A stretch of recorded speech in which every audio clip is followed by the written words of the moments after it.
Hi, everybody. Wow, this is all for Pete. I know, it's all for, we like to call him Secretary Mayor Pete. All right, good afternoon, everyone. Good to see everybody. Joining us today, Transportation Secretary Pete Buttigieg, who, surprise, surprise, is here to talk about the president's bipartisan infrastructure deal. I don't want to steal the secretary's thunder, but as you all know, the once-in-a-generation bill is the largest ever federal investment in public transit, clean energy transmission, and electric vehicle infrastructure, and clean drinking water. It delivers for the American people by rebuilding our roads, railroads, and rail cars, bridges, buses, ports, and airports, all while creating good paying union jobs. With that, I'll turn it over to Secretary Buttigieg. This isn't his first time at the podium, as you all know. I think this might be his third time, but it's his first time joining us as a father. So on a personal note, congratulations to you and Chasten on the birth of Gus and Penelope, and the news last week, which we really thought that was wonderful, great news. And so with that, I'm really happy to introduce you. Here we go. Thank you. Good afternoon, everybody. And thank you, Karine, and thanks for the chance to address you. We are so thrilled, so excited. When our communications team presents me with a copy, I usually cross out the word excited because I think it's overused, and I often rub out the exclamation points because it's not always my style, but we are excited with an exclamation point about what we're going to be able to deliver. We are so thankful to everybody who's played a role in this, thanks to members of Congress on both sides of the aisle. President Biden's historic bipartisan infrastructure deal will now become the law of the land. And it couldn't come at a more urgent time. I can tell you in the 10 months that I've been in this job, I have traveled the country and seen the state of our infrastructure firsthand. I saw mesh nets hung under bridges to catch pieces of concrete that fall off from time to time, century-old tunnels corroded by seawater that hundreds of thousands of people depend on every day, roads where community members are installing memorials to lives lost in preventable traffic crashes, highways that have cut communities in two. Infrastructure is so elemental to our society that when it's not there to serve us in the right way, all of us are impacted. But when it is, when it's strong, every community, large and small, rural and urban, privileged and marginalized, every community feels the benefits.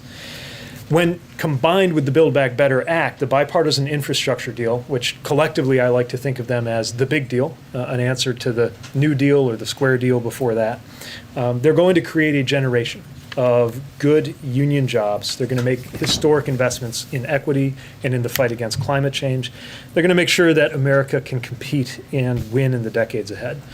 This is the largest investment in roads, bridges, and highways since the creation of the interstate highway system, including the largest investment in our bridges ever, so that we can avoid devastating closures and disruptive collapses like we've seen, including what we saw in Tennessee and Florida and far too many other places.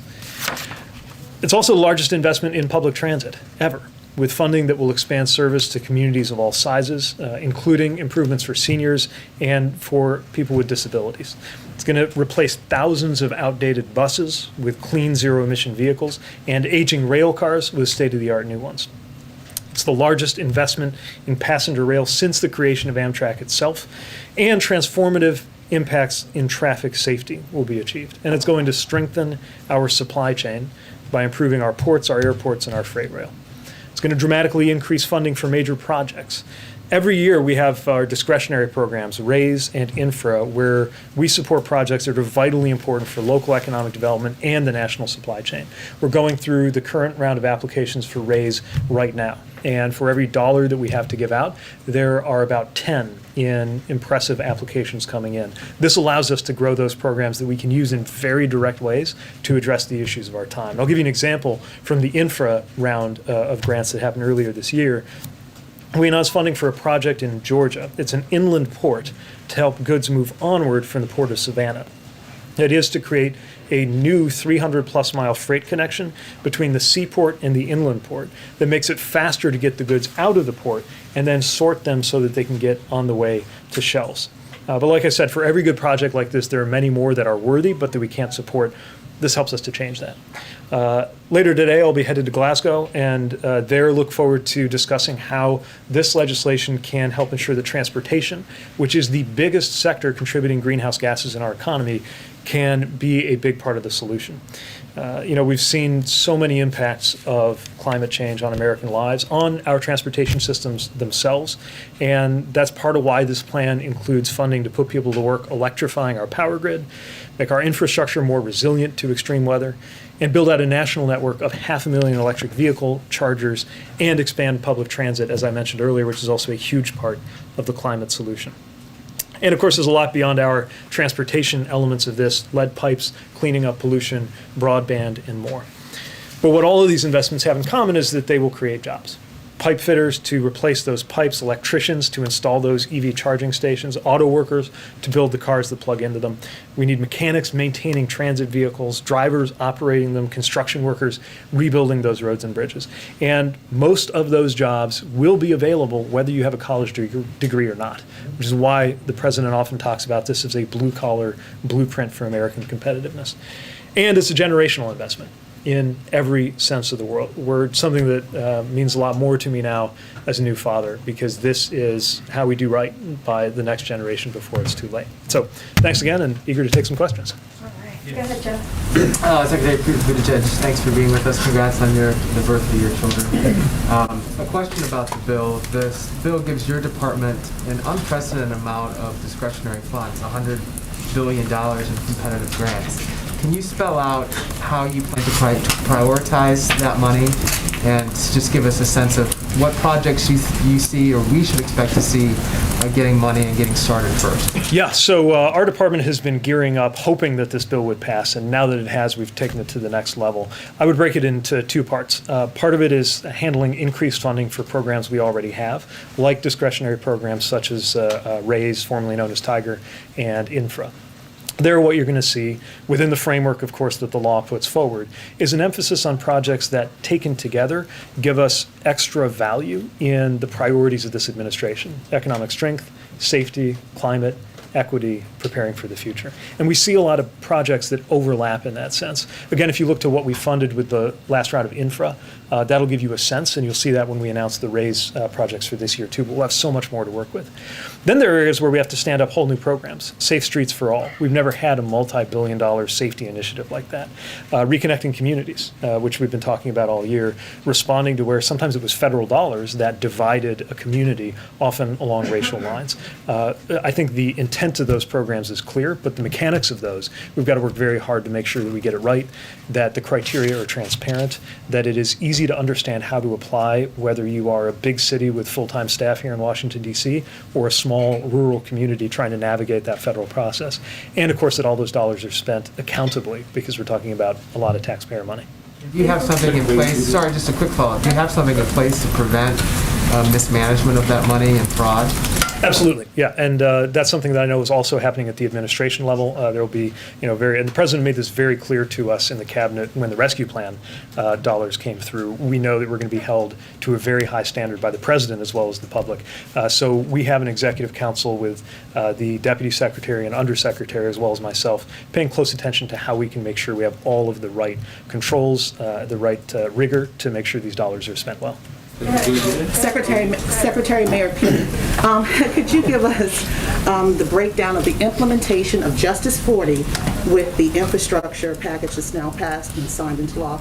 And also, can you give us the construct of how you will deconstruct the racism that was built into the roadways that you talked to the griot earlier when you broke that information with us? Can you talk to us about how that could be deconstructed? For sure, yeah. So the principle of Justice 40 is that at least 40% of the clean investments in this bill will go to benefit the communities that are overburdened and underserved. So part one of that is defining those investments that are eligible, and that's a lot of it, and we're working to map out kind of program by program, mode by mode, what would qualify. For example, if we're buying clean buses, right? How do we make sure, in terms of where those buses go, but also looking at the business opportunity, the jobs that are going to be created, the businesses that will have a chance to compete for the business opportunities it creates. That, too, I think is a very important element of equity here that's in the spirit of Justice 40. And again, we have a lot of guidance and oversight from the White House since that's an administration-wide initiative. But we know that we've got to build our own internal kind of ways of aligning and defining that inside the administration. As to where we target those dollars, I'm still surprised that some people were surprised when I pointed to the fact that if a highway was built for the purpose of dividing a white and a black neighborhood, or if an underpass was constructed such that a bus carrying mostly black and Puerto Rican kids to a beach, or that would have been, in New York was designed too low for it to pass by, that obviously reflects racism that went into those design choices. I don't think we have anything to lose by confronting that simple reality, and I think we have everything to gain by acknowledging it and then dealing with it, which is why the Reconnecting Communities, that $1 billion, is something we want to get to work right away putting to work. But that's such a heavy lift. I mean, you have to reconstruct communities that this happened to.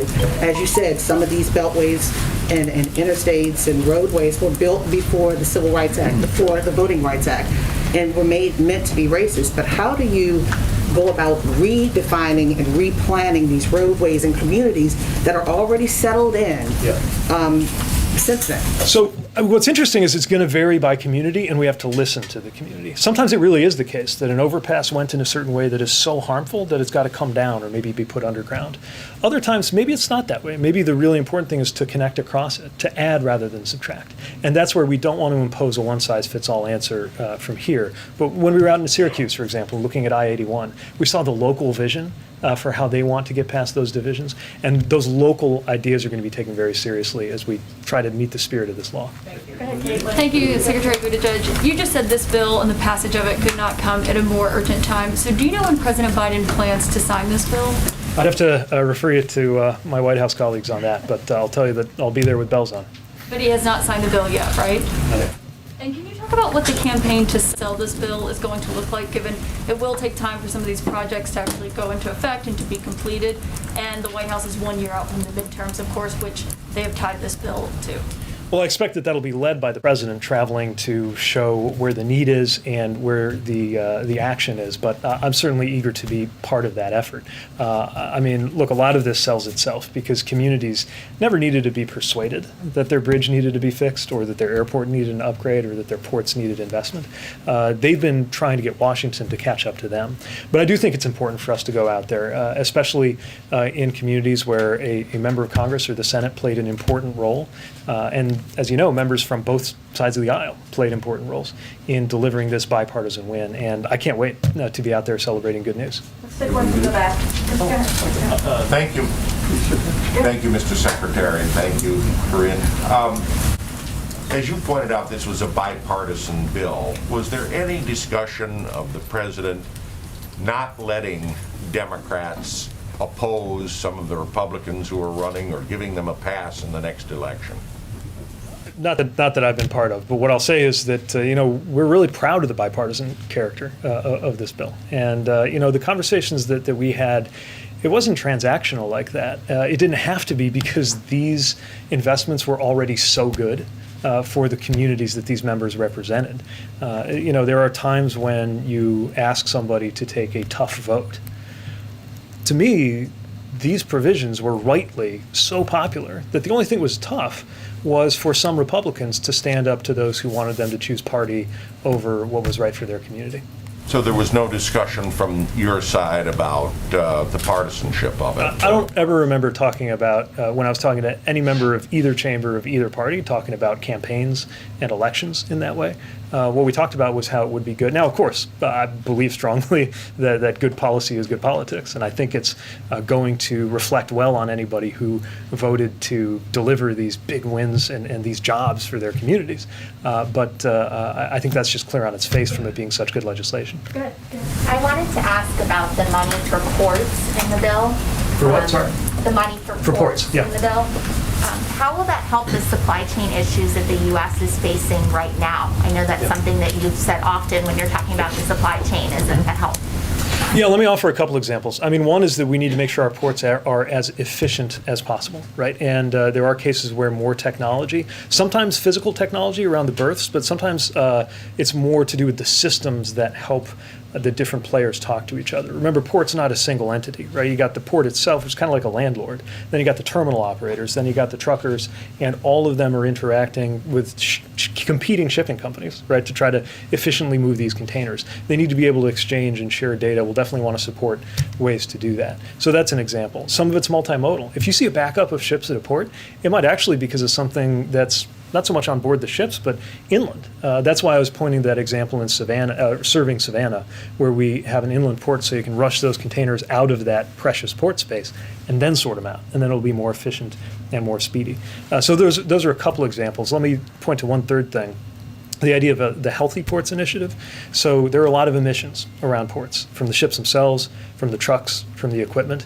And right now, one thing that is tough is the neighborhoods that are close to them feel that impact, including in increased asthma rates in what are, by the way, disproportionately Black and Latino neighborhoods. The Healthy Ports Initiative helps electrify them so that you don't have to worry about the emissions. And to me, that goes hand in hand with those efficiency gains that we're trying to drive. I wanted to follow up also, you mentioned truckers. Have you thought about at all relaxing motor carrier regulations further to allow people 18 to 20 to participate and to be truck drivers? So I believe there is a provision in this legislation. Yeah, exactly. But we got to be very careful about safety. And so the way the provision works is it's a mentorship type, apprenticeship type of initiative that tries to manage the potential for there to be a safety trade-off. We want as many people to be qualified drivers as possible, but never at the expense of safety. And we'll always look at other steps we can take. But let me mention, we've got to just make truck driving a better job. Truck drivers. There's a reason the turnover is so high. And the way they're compensated, they're often not compensated for their time, which means that their time is wasted freely, sometimes when they're waiting for a load at a port, for example. Truckers have not had the option to work from home on Zoom. They are the absolute backbone of a big part of our supply chain. We need to respect and, in my view, compensate them better than we have. Thank you. Thank you, Secretary Buttigieg. President Biden said Americans will start seeing the effects of the infrastructure bill within 2 to 3 months. Is that also your assessment? And just to follow up on Jeff's question, can you provide a more detailed timeline on when specific programs will go into effect? So again, I would break it into the existing programs that we're just going to be able to plus up, and then the new ones that we're going to have to stand up. So with something like infra, raise, I think that sees more than a twofold increase in the authorized funding. So here you have, and by the way, they're not waiting on us in Washington to invent these construction projects, right? The communities are applying with them, and then we're just able to fund that many more. And we're already, even though I'm going through the applications for this year's RAISE program now, we will, in very short order, be working on next year's, and you'll see a notice go out. But again, some things, we need to stand up a whole new program. Safe Streets for All, Reconnecting Communities, Healthy Ports. And so that will take a little bit longer. Remember, this isn't 2009. This is an era where it's about making sure we hit every shovel-ready program to provide that immediate short-term boost for the economy. It's short-term, but it's long-term. That's why the President talks about looking back on this moment from the 2050s. Do two more. Just to follow up on that, we were down in Mississippi talking to farmers who have had bridges closed down in their area for 2 or 3 years. So when exactly can Americans expect to see a difference in their lives? Will it be 2 to 3 months, or will it be sometime sooner? Well, that's the beginning, right? I mean, the short answer is as fast as many of these agencies and workforces can absorb those dollars when the formula increases or when a new grant is available. So some things soon, but again, this is about many, many years ahead, starting now. You go first, and then. Quick follow-up on Jeff's question. When you're reviewing the applications, do you have adequate staff at DOT to review all the applications I'll be putting in? And then I have one more question. Great question. Yes, but we're going to have to grow as well. And that's one of the things we've been working on, is how to make sure we're staffed up properly and how to make sure we're organized properly. I mean, we're talking about, I believe, $660 billion over that stretch of years that we need to manage responsibly. Of course, there's an admin dimension of that to make sure that we have the right staffing, human power. And in terms of the highway money that will go directly to states, is there something that you can do to encourage or to make sure that that money isn't used to just widen roads and encourage more people to drive? Because I know that's been a concern of some of the progressives in the transportation community. Right. I mean, this is not just about adding. This is about being smarter in terms of how people move around. Now, the best way to allow people to move in ways that are better for congestion and better for climate is to give them alternatives. So I know our transit funding doesn't sound like a highway policy, but actually part of what takes the pressure off the highways is this unprecedented historic funding for transit, right? Having said that, we're certainly, when there's any discretion involved, so especially on the discretionary programs, we're going to think about what's really going to help solve the problem. Sometimes you add lanes to a road, you just get that many more cars, and you're no better off in terms of congestion or pollution. We're also interested in some of the performance measures that are being contemplated as part of the second round. But with this legislation, we definitely have the tools to make a positive difference on that front. Thank you. Mr. Secretary, just spinning forward to the next bit of legislation, the larger social safety net bill. The House version of that legislation includes paid family leave. The Senate has indicated it will be stripped out. They didn't make the President's framework a couple of weeks ago. You just came off some family leave. I was hoping you can talk to about the benefits of that, and then number one, and then number two, given your experience, do you think that it should be a red line for the President to keep that in there so that all Americans have access to that benefit? Well, the President put forward a framework that he's confident can pass the House and the Senate. I think it's also no secret how I feel about family leave and how the President does, which is why he proposed it, I think campaigned on it, and will continue to fight for it. And the importance of it is that it's talked about as time off. It's time to do work. Good work, joyful work, meaningful work, but it's time to do important work. But let me also say, as a new parent, thinking about the difference that will be made by what's in the framework, the universal access to 3- and 4-year-old preschool, making childcare affordable for families across the spectrum, that child tax credit, I mean, that's going to be huge, and it's going to make such a big difference for new parents. Last question, Josh. Hi, thank you. Can we circle back to your other hat as supply chain, sorry, for lack of on the trucker issue, the Teamsters have said that these truckers should be unionized, should be treated like other stakeholders. Do you agree with that? Should they be able to unionize? Well, we're very pro-union. One of the things we're proud of is how this legislation will create more good-paying union jobs. And I think truckers who are unionized have more of those protections in terms of their health, in terms of their compensation, and that has a lot of benefits in terms of their effectiveness. Look, if you have an industry with 90% turnover, 90% per year turnover at the larger employers of truckers. There's clearly an issue with the quality of the job, and one tool for improving the quality of that job is union representation. But the administration has been silent on the Teamsters' specific call for this. So you're endorsing the short-haul truck drivers? I don't know if you're applying that to a particular employer, but what I would say is that we believe in what unions can do to enhance the standing of workers in any industry, and but also for independent truck drivers. I mean, it's very clear that there's an issue with what happens when they get to the gate of a port, for example, and that largely has to do with compensation structures across the industry that are over and above what the union issue speaks to. Do you think the bottlenecks are still in Los Angeles and Long Beach, or are they moving in the most recent weeks as steps have been taken to sort of ease the congestion? So I think we've certainly seen, we've seen some steps that are, we think, making a big difference there in terms of moves to clear the containers, obviously the 24/7 ops. But look, the bottom line is, and I think this is important, not everybody may be following this, it's not that the ports are moving less goods, that they've somehow been less able to move. They're moving more goods than ever. It's just that it's still not keeping up with the demand. National Retail Federation predicts an all-time record high this year, and that's enormous pressure.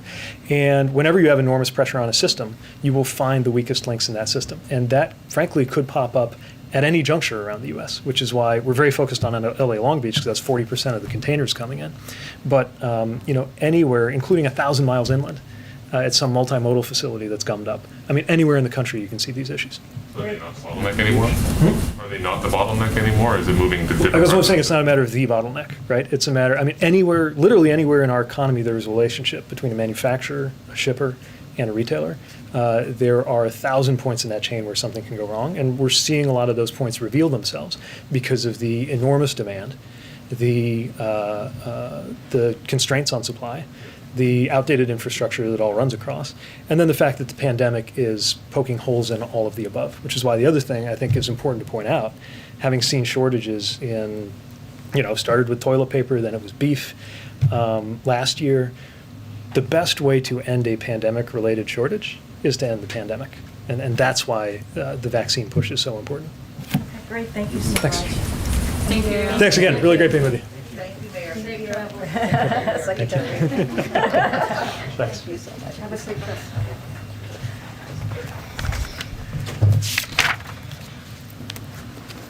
All right, I got one thing at the top, and then we'll dive in. So later this afternoon, the First Lady will kick off a nationwide effort urging parents and guardians to vaccinate eligible children.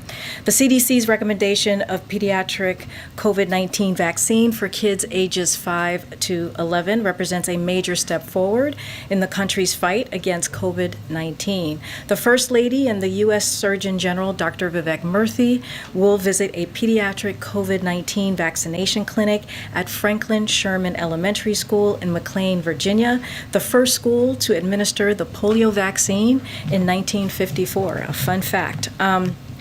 Coupled with First Lady's push on Monday, Secretaries Becerra and Cardona sent a Dear Colleague letter to school superintendents and elementary school principals across the nation to take a series of steps to encourage children vaccinations, including by holding vaccination clinics at schools, hosting community conversations with pediatricians about the importance of vaccinations for children, and to answer parents' questions about the vaccine, and providing parents with trusted information about the vaccine as well. The administration is also encouraging districts across the country to set up school-located vaccine clinics by using their American Rescue Plan funds to help operationalize these clinics, and by using providers through the federal retail pharmacy program to administer vaccine. With that, Zeke, go for it. Thanks, Karine.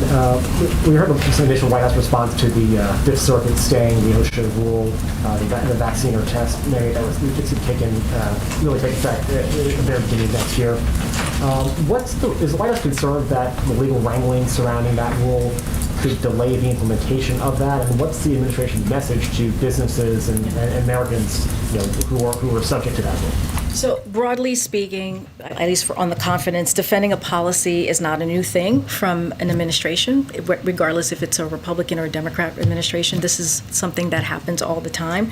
The administration clearly has the authority to protect workers, and actions announced by the president are designed to save lives and stop the spread of COVID-19. And as DOJ said, they will be defending these lawsuits. But I also want to step back for a second, because there is precedence here. The Department of Labor has a responsibility to keep workers safe and the legal authority to do so. The Secretary of the Department of Labor determines workers at risk, or what is called the grave danger. And if you look around, and if we really zero in this past year, more than 750,000 people have died of COVID. You have approximately 1,300 people a day who continue to die a day, as I said, from COVID. If that's not a grave danger, I don't know what else is, right? So I want to be really clear as well, is that the Congress empowered OSHA through a law that has been in the books for more than 50 years. So this is an authority that we believe that the Department of Labor has. We are very confident about it, and just to say, this is about keeping people safe in the workplace, and it's critical and it's important to do, and so that's the message that we want to send out. And specifically to a business owner who sees the headlines that the rule's been stayed now, should they prepare their employees now to get vaccinated, or should they wait while this law is put No, out? that's a great question. I appreciate the question. We think people should not wait. We say do not wait to take actions that will keep your workplace safe. It is important and critical to do, and waiting to get more people vaccinated will lead to more outbreaks and sickness. So this is about keeping people in a workplace safe. And what we're seeing is more businesses and school closures and most lost jobs, and keep us stuck in a pandemic that we're trying to end. Like, we do not want that to happen. We're trying to get past this pandemic, and we know the way to do that is to get people vaccinated. So people should not wait. They should continue to go move forward and make sure that they're getting their workplace vaccinated. And just follow up on Caitlin's question to Secretary Buttigieg earlier.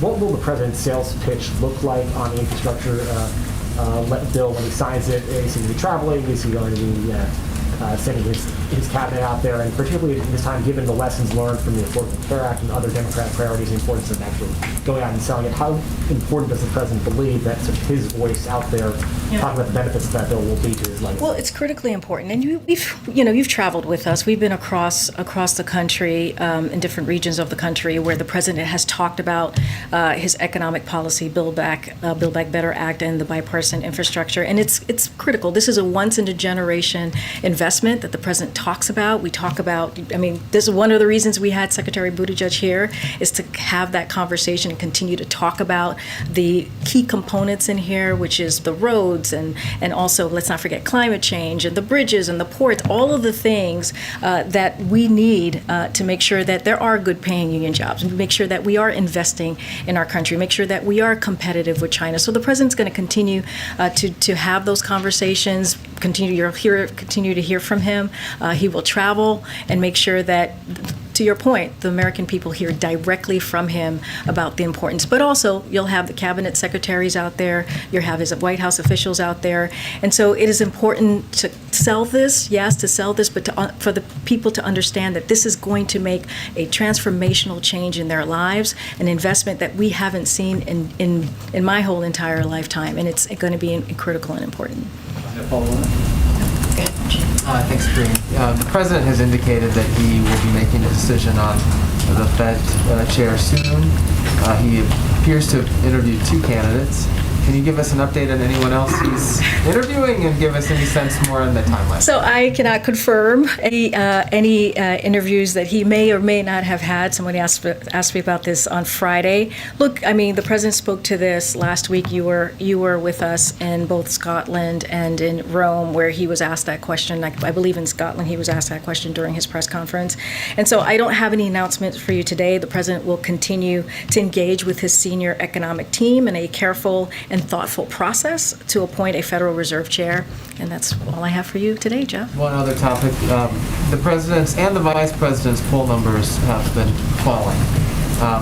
How big of a concern is that for this White House, particularly with an eye towards the midterm elections just a year from now? Are you talking about a particular poll? No. No, just in general? So, look, one of the things that I want to say is, like, we are confident that our policies will improve the lives of nearly every American, and so grow our economy and create jobs. That's our focus, to make sure that we continue to push the president's economic policies.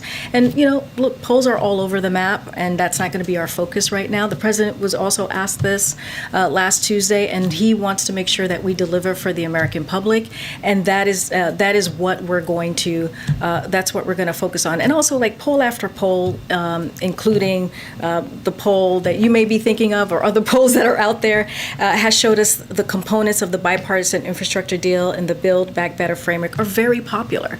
And that's important to note. And American families want to see these historic investment in infrastructure. They want to see it in care. They want to see in competitiveness. They want to see in this addressing the climate crisis. And so that's what we're seeing, and that's what matters as we're moving forward, is delivering for the American public. Thank you. To follow up on what Jeff and Sabrina were trying to ask the Secretary, the President said Americans would feel the impact of the projects within 2 to 3 months, but I didn't hear a single specific project that will be launched. So has the administration identified any? I don't have anything, and I don't have anything to announce as to any specifics. We'll have more on the implementation of this as the days go by, the weeks go by, and so stay tuned. We'll have a lot more to share. But as you can imagine, implementing this is critical and important to us.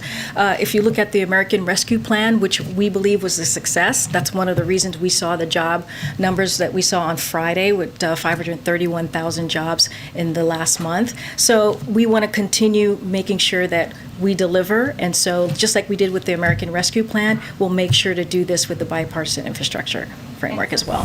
For so long, you and President Biden have talked about the urgency of passing this bill. Now it's passed, so why is he waiting to sign it? And when will he sign it? So he talked about this on Saturday. He basically said he wants to make sure the congressional members who worked very, very hard on this, when they come back, then we'll figure out a time to sign it. But you're right, it's urgent, but we also want to make sure that the people who spent the last couple of weeks, last couple of months just all in delivering on this promise are here for the signing as well. So do you have a date in mind? I do not have a date, but it will be very soon. And then turning to reconciliation, does President Biden believe Congress should wait for a CBO score to vote on it or not?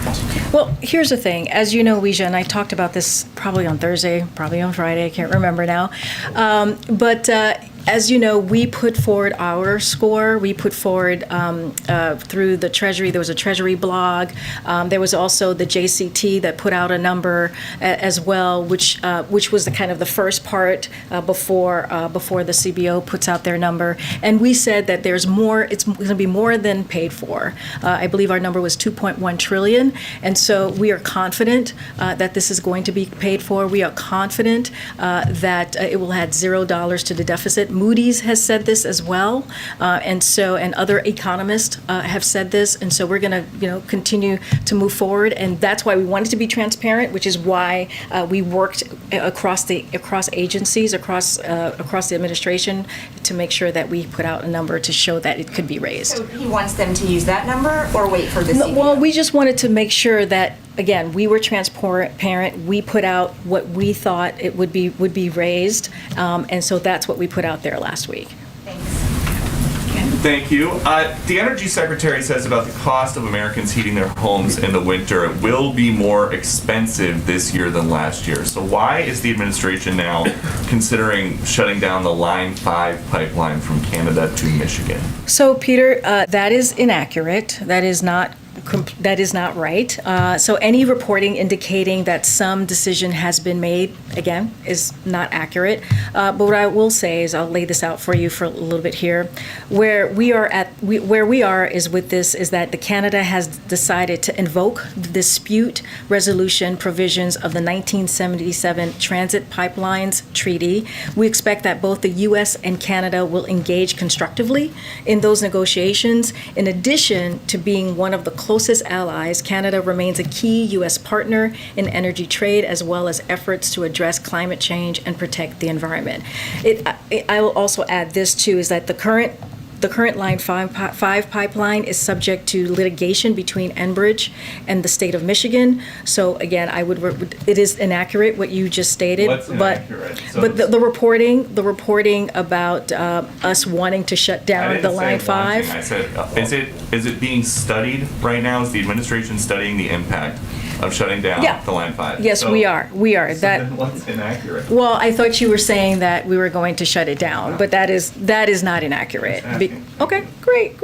But the Army Corps of Engineers is preparing an environmental impact to look through this. Okay, and then now that the president is on the record as of Saturday supporting compensation for illegal immigrants who are separated from family at the border, who counts as separated? If somebody was just separated for a few hours or a few days, would they be eligible to settle a suit and get this payment from DOJ? So, Peter, I will direct you to the Department of Justice for any specifics on that. You've asked us this question, we have answered it, and I will refer you to the Department of Justice on any specifics. Great detail, though, about the policy. So if he can answer it, I'm curious. Going back to 2018, some illegal immigrants were given a choice: get deported alone or get deported with their kids. If somebody chose to be separated, chose to go back by themselves without their family, would they be eligible to settle one of these lawsuits? Peter, I'm going to refer you to Department of Justice. I don't have anything more to say, and I'm going to move on, okay? All right, thank you. Go ahead, Caitlin. Is the White House's assessment still that Democrats should be able to pass the second piece of this legislation, the Build Back Better agenda, by Thanksgiving? So we're going to work very hard to make sure that this gets done. As you know, on Friday, the House voted on a rule to make sure that on the week of November 15th, that it moves forward out of the House. And so we're going to just continue. The president on Friday was, burning the phone lines and calling members. Clearly, I'm not going to get into specifics on private conversations, but making sure that the support was there to move that out of the the House. And so we're just going to continue to do that, have conversations with members of the House, and the Senate clearly, and that'll be on the president's level and also staff level. But I don't have any specifics there, but that is our plan to try and get this out as soon as possible. So is Thanksgiving though generally the timeline? I don't have a timing for you. I'm just saying that we're going to work really hard to get it done. It's going to go for a vote out of the week of November 15th out of the House, and then we're going to work with Leader Schumer to make sure that it gets done. Okay, and on what the Secretary of Granholm and what she was saying yesterday, what options besides tapping the Strategic Petroleum Reserve does the president have to counteract higher gas prices? So, I've talked about this a couple of times. We don't have an announcement yet on anything to share at this time. But we're monitoring it, right? We're monitoring the prices, and we're making sure that we have tools in our tool belt that we can try and use. But at this time, I don't have anything new to share. What else are you reviewing? Because Secretary Granholm has confirmed that is an option that's on the table, and the president has said there are other tools that he could potentially use. So could you just lay out what those other options are that he's considering? So I don't have anything specific here. The president spoke to this recently, but he's also asked FTC to crack down on illegal pricing, right? That is one thing that he did on gouging in the market, and the FTC is responding. But also we're going to continue to monitor the situation and have a number of tools in our arsenal, as I just mentioned. I don't have anything specific. Thanks, Karine. We know President Biden signed an executive order on September 9th that requires White House and agency employees to be fully vaccinated by the November 22nd. We know that a person needs 2 weeks after their last shot to be considered protective, so that means that workers would have to be vaccinated by the end of today. So do you have an estimate of how many in the federal workforce are on track to meet these requirements?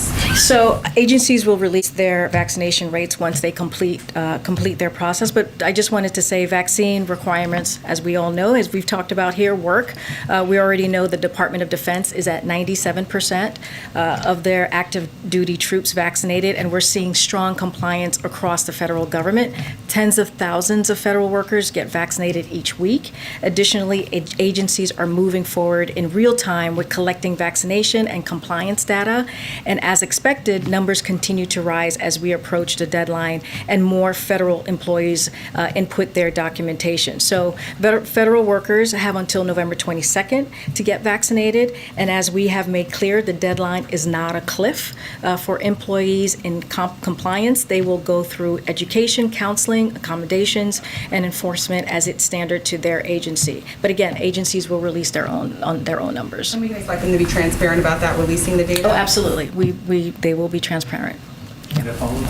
Can you, just following up on the Line 5 thing, you say the Army Corps of Engineers is studying the prospect of closing it or just studying it genuinely? So, no, happy to. So the Army Corps of Engineers is preparing an environmental impact statement on Line 5 and the construction of that replacement line. So that is at issue here. The EIS will help inform any additional action or position the U.S. will be taking on the replacement of Line 5. This is consistent with the President Biden's commitment that every infrastructure project, potential pipelines very much included, must undergo a full and fair review that considers the environmental impact that those projects would have. And so, any other further information on that, I would refer you to the Army Corps of Engineers. The administration is waiting on the result of We're waiting, right? There's a review, and we're waiting. Going back to the Fed question earlier, one of the members of the board announced his resignation today. Do you have any comment or reaction to Governor Quarles' reaction? Yeah, I don't have anything on that for you, but this obviously just happened a couple of hours ago, and so we're certainly thankful to Randy Corliss for his service, and I'm sure the president will engage with his senior economic team and in a careful and thoughtful process to find a replacement. Do you see any link? You have 3 spots to fill over the coming months aside from Chairman Powell. Is there any link between the number of vacancies and your decision whether to keep the chair? In other words, does having an opportunity to remake the board without switching the chair factor into the president's decision at all? Oh, I'm not going to go into what the president, how is he's making his decision. All I can say is that this is incredibly important to the president, and he's taking this very seriously. Is this a days, weeks, or months thing? I don't have a timeline. I know this is an important question. I know you guys are so into it. I know.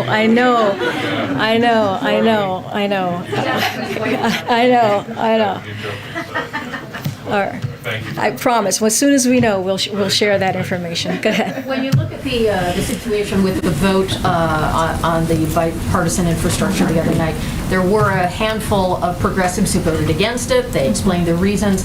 Going into Build Back Better, there is no margin among Democrats, really just a couple of votes that you could possibly lose in the House, none in the Senate.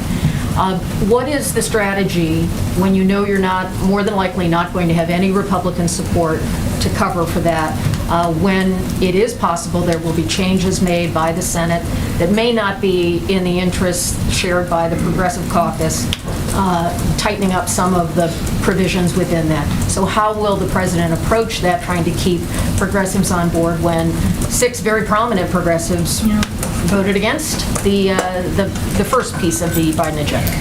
Kelly, I'll say this. We're going to approach it the same way we approached the American Rescue Plan, right? Which people thought we weren't going to get that done. We're going to approach it the same way we approached a bipartisan infrastructure framework, which folks said we wouldn't make that happen.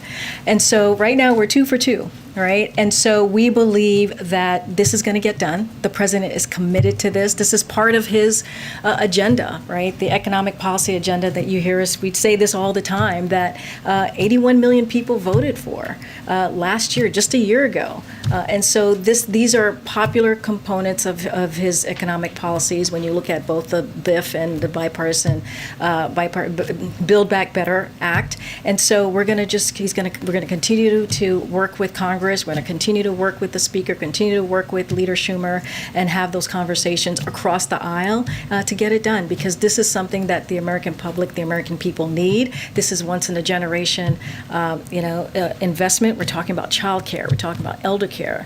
We're talking about making sure that medical expenses are not your whole entire check. When you think about pharmaceutical drugs, I mean, we're talking about I said child care already, but all of these things, climate change, right? When you put those 2 bills together, it's historical in a way that's going to get us to where we need to go to fighting climate change in a real way. So these are so important to the president. We're going to continue to work on it. But we got American Rescue Plan done. We got bipartisan infrastructure done when people didn't think we would.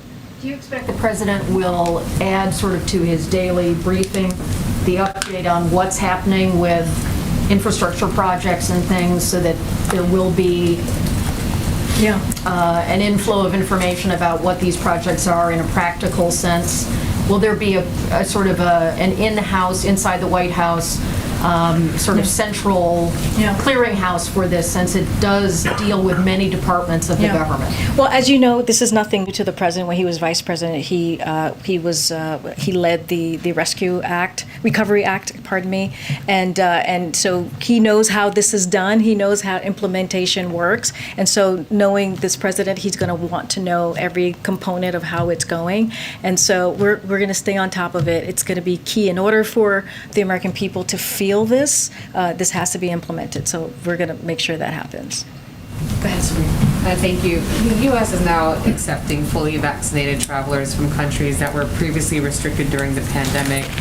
Given how rapidly the Delta variant spread here within the United States over the summer, why are there still no vaccine or testing requirements for domestic travel? So, we say this all the time, everything's on the table. We just don't have any announcement to preview right now on this. So I don't have anything more to share on the domestic travel. Separate topic, but before his foreign trip, the president signaled he was considering some possible changes to the filibuster, and would have more to say soon. Do you have any update on where he stands, and would he support a carve-out, for example, for another debt ceiling increase? I don't have anything more to share on that, but I would say we've talked about this with the debt ceiling. We believe that it should be done in regular order, just like it was done just a couple of weeks ago, and that's the way that we think we should move forward. But clearly, we're going to work closely with members on the Hill, with Leader Schumer, on the next steps on this. Thank you. Thank you, Karine. I have, on foreign policy, I have two related questions on U.S.-Russia relations, if I may. First, could you give us a readout of talks that CIA Director Burns held in Moscow last week? He was there at the request of the president. And secondly, there was a discussion of a new contact or a meeting or whatever between President Biden and President Putin. There was a pull aside between President Biden and Foreign Minister Lavrov in Rome. Could the two presidents meet virtually or in person before the year is out? So on your second question, I don't have anything to preview on any meeting. On the first one, as you stated, CIA Director Williams Burns, at the president's request, led a delegation of senior U.S. officials to Moscow on November 2nd and 3rd. As you just stated, they met with members of Russian government to discuss a range of issues in the bilateral relationship. I don't have anything further. Okay. Thanks so much. Regarding the OSHA vaccine case, you mentioned the high number of Americans who died over the course of the year, but cases are falling. Many workplaces have already implemented safety measures that appear to be working. So how does the administration explain what is the grave danger at this time now? Well, we still have 1,300 people a day, approximately 1,300 people a day dying of COVID. That should not be the number that we're looking at. And we believe that in order to get this pandemic behind us, we need to get more people vaccinated. And this is a way to do that. And we see vaccination requirements work.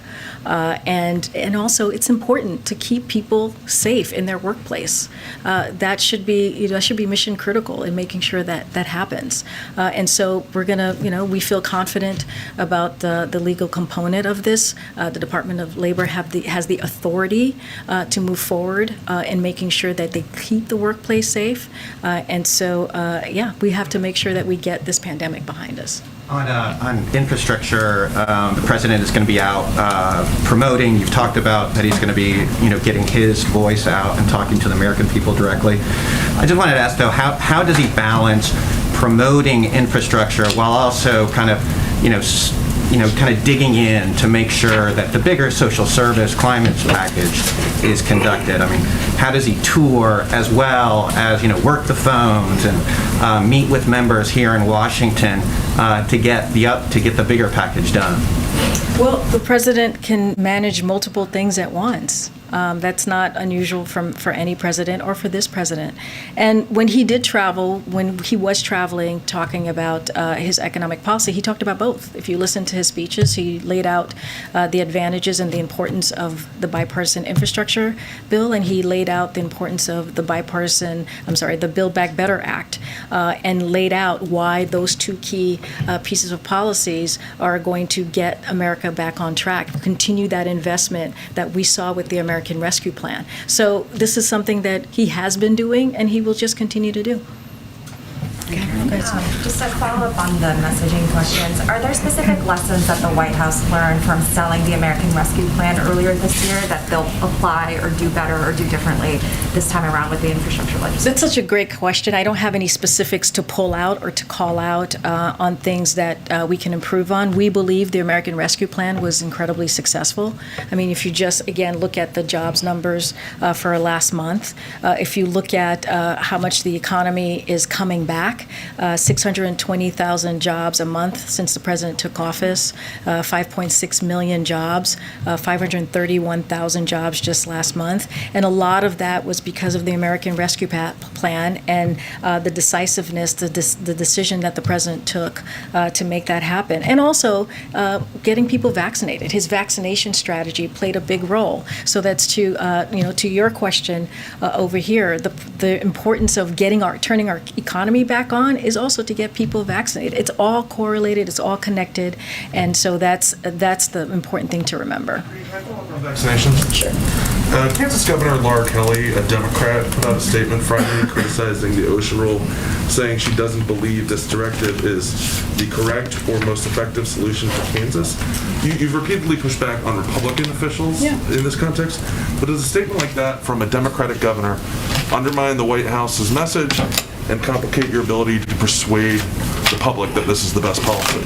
Well, look, I mean, the way that we see it, and this is the thing that we repeat all the time, we know the vaccine requirements work.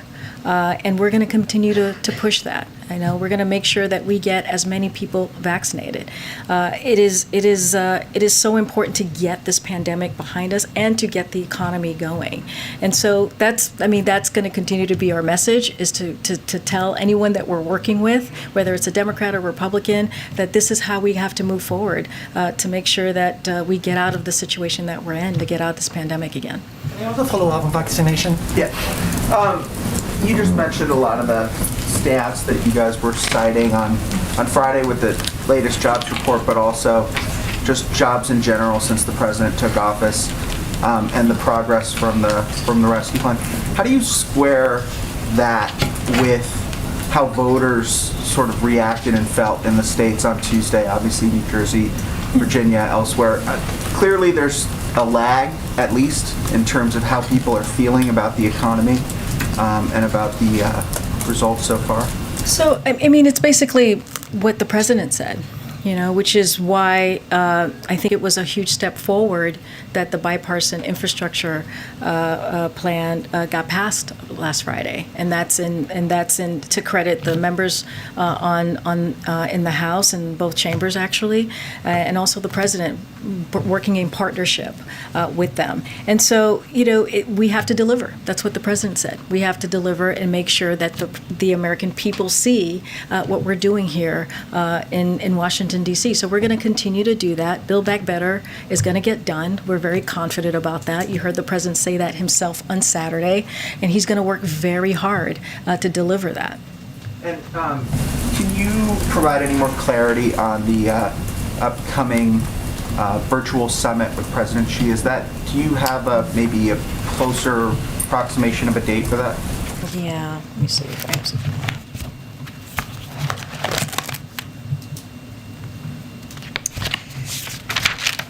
So, as we've said, we have an agreement in principle with the PRC that President Xi and President Biden will have a virtual bilateral meeting before the end of the year. This is part of our ongoing efforts to responsibly manage the competition between our countries, not about seeking specific deliverables, so I want to make clear on that, and working level discussions are underway to confirm details, but I don't have any updates for you at this time or announcement on a time on this. Say whether that's going to be before Thanksgiving or after? I don't. All we have is before the end of the year, as I just stated. Another foreign policy question on COVID. You mentioned that there are still, an average of like almost 1,300 people a day still dying. At the current rate that we're going, do you have an idea of when the pandemic could become an endemic? Could cease to be a pandemic, and what does the end game look like at this point? Yeah, I do not know. I would refer you to public health experts, the CDC. That's not something that we're zeroing in on. Our focus is to make sure we do everything we can to save lives and get people vaccinated. Because people are sort of wondering, what does that look like, and how much longer is it going to go on? And obviously, you can't see the future, but is there a picture of what people can expect as we try to? Honestly, Chris, our focus is to make sure we get as many people vaccinated, right? We want to, if you think about it, this time last year, there were no vaccines, right? We've come a long way in just these first 10 months, and making sure, like, we have 80% of Americans have at least one shot. 70% of Americans are fully vaccinated. Now we've opened it up for the ages 5 to 11, thanks to the CDC and FDA and their ruling and their decision. And so our job that we see here in the administration is to make sure that these vaccines are readily available, that they're free, right, and that we make it as easy as possible for people to get vaccinated, and that we message that out. And so that's our focus, to be in a different place than we were, 6 months ago, different place than we were a year ago, and really just kind of move forward on getting people vaccinated. Karen. Follow up on that. You talked about the First Lady going out there today to Virginia, and that she's going to be doing events like this in the coming weeks. What is the goal to have the First Lady out there? And what message is the administration hoping she can convey? How can she be an effective messenger? And then I asked this question a couple weeks ago, maybe months ago, but now that we're here and that the age 5 through 11 can get vaccinated, How has the administration shifted its approach and strategy toward convincing those parents who are hesitant? Because the polls are showing very significant portion of that age group, their parents are worried and waiting a little bit. You've done this for adults, you've done this for teens, but now these young kids, how does that strategy change? So, on your first question about Dr. Biden, the First Lady, I mean, she is a powerful voice, just as First Lady and also as herself, as Dr. Biden, and a mom, a grandmother. She understands what parents are feeling, right? She understands what it means to go through this process. So I think that we think that she is incredibly credible, right, and has a powerful messenger going to schools and really comforting parents if they have questions, or comforting kids who are getting vaccinated. And so we're happy to see her out there. She'll be out there more, and we're going to continue to try and make sure that parents feel comfortable and more kids get vaccinated and more adults get vaccinated. In the process. Just in terms of the strategy. Yeah, Dr. Vivek Murphy talked about this, talked about what is it that they're doing to address the hesitancy of parents. As you can imagine, we've said this the last couple of months, is having trusted voices are key, right? Your pediatrician, making sure you're talking to your pediatrician about this, making sure you're talking to public experts. And so we'll continue to have those conversations. And I would also refer you to Dr. Murphy and what he has said in the past on this as well. Question for the fifth row, please. Can I follow up on the question, the answer to the question you gave about the vaccine mandate for federal employees? You said agencies will release the vaccination rates once the process is completed. Will that include how many employees have asked for religious exemptions and how many will be granted them? I don't have specifics on how the breakdown is going to be, but I know that that's where it's going to come from, and they'll release the numbers. I don't know like the specifics. Now, we've asked and others have asked, and they're not. Okay, I can go back and get that particular question for you answered, but I know that that's where it's going to come from. A question from the fifth row, please. From the fifth row. Go ahead. Thank you. Quick question. You talked about how this infrastructure plan is going to impact jobs numbers, and we've heard the jobs report in the past, but for the Black community, it's a little bit different. So can you talk about, which the rate is almost double. So can you talk about, with this plan, how, is there any target number, or how specifically is it going to impact the Black community? And also with the, going back to the American Rescue Plan, with 1.9 trillion almost hitting the streets, municipalities getting a hold of this pot, how are you making sure to track that this money has been distributed equitably? So that is something that the president has been very clear about all of his policies, even if you look at his COVID strategy, is to have equity at the center of this. If you look at, talking about the American Rescue Plan, if you look at the child tax credit, about 34, and when we talk about it cutting child poverty for the Black American community, it's about 36% it cut child poverty. So those things are important and critical. But we're going to continue to make sure that all of this is done equitably. I mean, like I said, if you look at the COVID strategy that we had, it was done in an equitable way, and we're going to continue to do that with we did that with the American Rescue Plan, and we'll continue to do that with both of his economic policies. Bipartisan infrastructure clearly has been passed, and we'll make sure once the Build Back Better Act is passed, so that we see that equity at the center of everything that we do. And concerning the jobs numbers. Yeah, so you're talking about the Black unemployment rate? Yeah, so we know there's a lot of volatility when it comes to individual groups because of small sample sizes. So it's critical to look at broader trends instead of individual data points. So when you do that, you'll see that we've made real progress across the board, including the African Americans going from 9.2% unemployment when the president took office to 7.9%. Like, we know that's still really too high, and there's still a lot of work to do, but there has been a difference that we wanted to point out. So we need to continue to build on the strong labor market. We have to ensure that the growth we're seeing is broadly shared, which is so important, and we need to deliver on the president's economic agenda, which is going to make critical investments in pre-K, the care economy, education, housing, which, Ebony, I know you ask about a lot on housing, and other areas that are key for creating jobs jobs, better jobs, black workers, and workers from every race and background. So equity at the center of everything that he does, every policy remains to be the key here. Can you talk about what he's going to be saying on Wednesday when he's in Baltimore? I don't have anything to preview for you. Hopefully we'll have something tomorrow to preview for the next day, but I don't have anything here for you right now. Go ahead. So Karine, the president said in Baltimore that he could not move on voting rights at that moment as they were dealing with infrastructure. Now the heavy lift on the Hill is done with infrastructure. What's next as it comes to voting rights and his push to lean in to deal with the filibuster?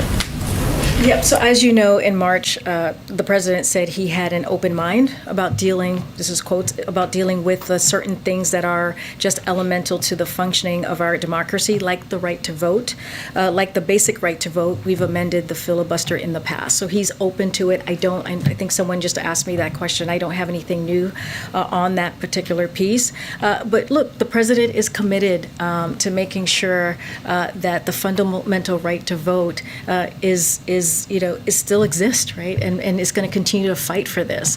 And he's done things within the administration to make sure that we're dealing it and doing everything that he can from the power of the White House. So the president's historic executive order in March, which agencies have now submitted action plans for, working to double the voting rights staff in the Civil Rights Division at DOJ, and appointing at the vice president at her request to lead the administration-wide effort using the bully pulpit and convening power of the White House. Look, we are frustrated just like everybody else is frustrated on this, and so we're going to continue. The president's going to continue to voice his concern and continue to fight to make sure that we really address the issue of voting rights, especially with all these pieces of legislation that we're seeing across the country.